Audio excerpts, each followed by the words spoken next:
Good evening and welcome to 2onthefrontline.com and 2onthefrontline Facebook. My name is Gary Larson. It is Saturday, March 22nd, 2014, and I just wanted to discuss a few topics. It's been a long time since I've done a video, and for those that don't care, turn me off right now. For those that are interested, keep listening because we've got some interesting topics to discuss.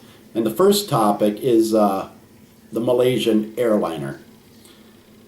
Missing now for 16 days, satellite searching, global Navy searching, airplane searching.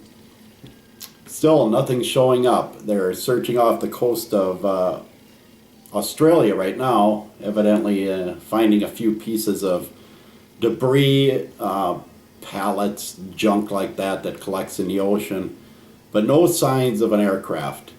China's searching hard for it. And they've basically made no headway towards a resolution of this problem.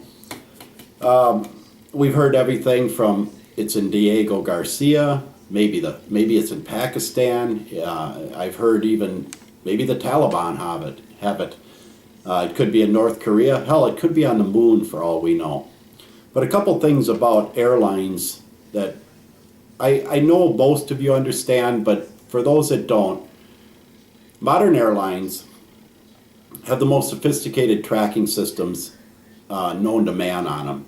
They're followed via satellite, they're followed via radar, voice control, etc. They all contain black boxes and voice data recorders, which cannot be disconnected by a pilot.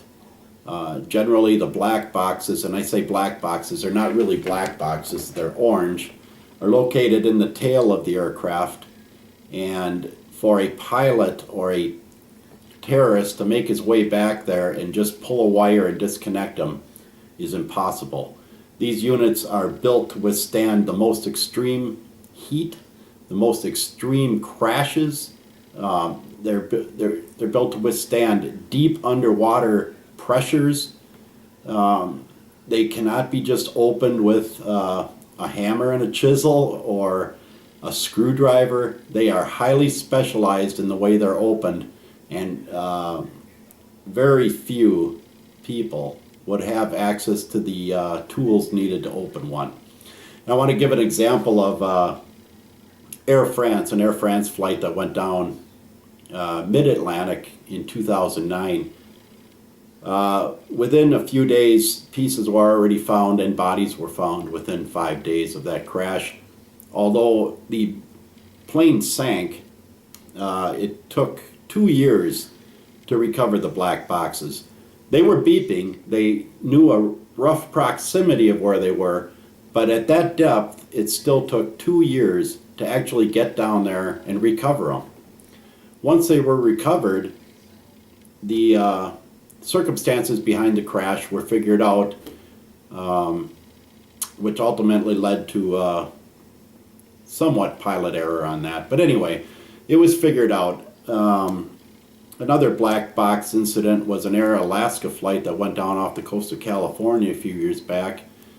Those black boxes were recovered from the Pacific Ocean, analyzed, and the mechanics of the plane were figured out, and these pilots had fought for 10 minutes to bring that plane under control before it crashed into the Pacific Ocean. The only time in recent memory I can recall that black boxes weren't found was on 9/11. Although that's disputed, there's those that claim they actually saw the black boxes being recovered at ground zero. Although the government version, if you look in the 9/11 Commission report, shows that neither of those jets' black boxes were recovered. A black box was recovered in Shanksville, Pennsylvania from Flight 93. That's admitted. Although it was never released to the public in its entirety, it was evidently released to the families of the victims. So take that for what you want. No black box was ever recovered from the Pentagon. With all the theories and conspiracy theories and etc. that went into 9/11. I myself am convinced it was an inside job, although again it will never come to fruition on who or what really caused 9/11. But the Malaysian plane crash is interesting, or I shouldn't say crash, the disappearance. We don't know if it crashed. We don't know if it's in North Korea. But Amelia Earhart was not piloting this jet. This jet was tracked. And I put on our website, 2onthefrontline.com, under breaking news, a news link to Boeing, who there is groups, and I'm talking high up government and Boeing, who can manually overtake flights. They can tap into the electronics and pretty much basically take them over.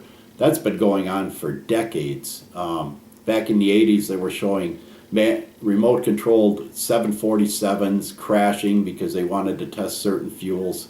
That you can Google and find out easy enough. One other issue on this plane was the 20 people who were connected with a firm in Austin, Texas, which is really owned by Blackwater and Rothschild, Jacob Rothschild. That's an interesting topic to research on your own. I'm not going to go into all the detail on it, all the names, and exactly what patent they were working on, but it certainly is worth following up on.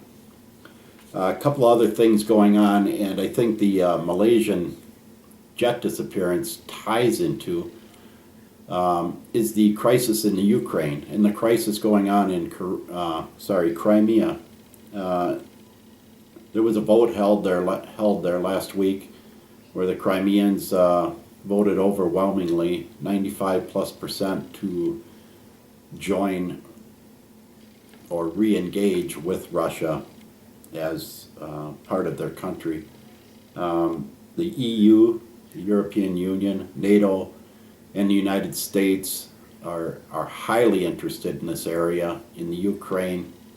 And again, for me to sit here and go into all the details on that, I'd be here for hours. So I'm not going to bore you with that. But pay attention to what the magician's doing with his other hand. They like to distract everybody over here. Hey, take a look at this missing plane. And when you watch the mainstream news programs, that's all they're interested in. That's all they're talking about. You hear a little bit about the Crimean crisis, the Ukraine crisis, but the majority of the talking heads, I call them, is the Malaysian airliner that's missing. And I don't mean to belittle the fact that people may be dead on that flight, but it really has to be looked at as a distraction to a possible World War III scenario that's currently playing out before our eyes. And don't forget Syria, and don't forget Iran in this whole deal.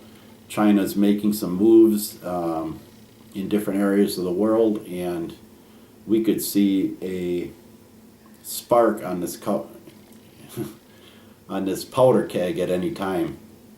One other topic, been going on kind of on the sidelines also, is the death of the bankers, and I'll call them banksters because to me, a lot of the upper levels of the financial systems of the world are criminals, and so I'll refer to them as banksters. And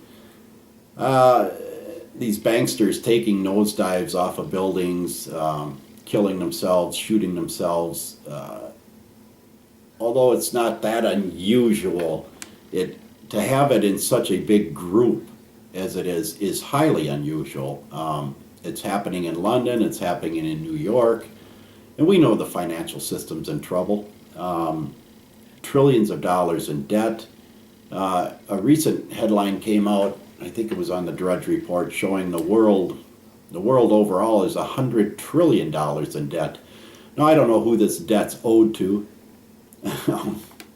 I pay my taxes. I mean, you pay your taxes. Evidently, these are derivative based debt, and if you don't know what that is, do a little research on derivatives. You'll find that we're actually more like 1.5 quadrillion in debt. Think of that number for a minute. But anyway, it's nice to talk to all of you again.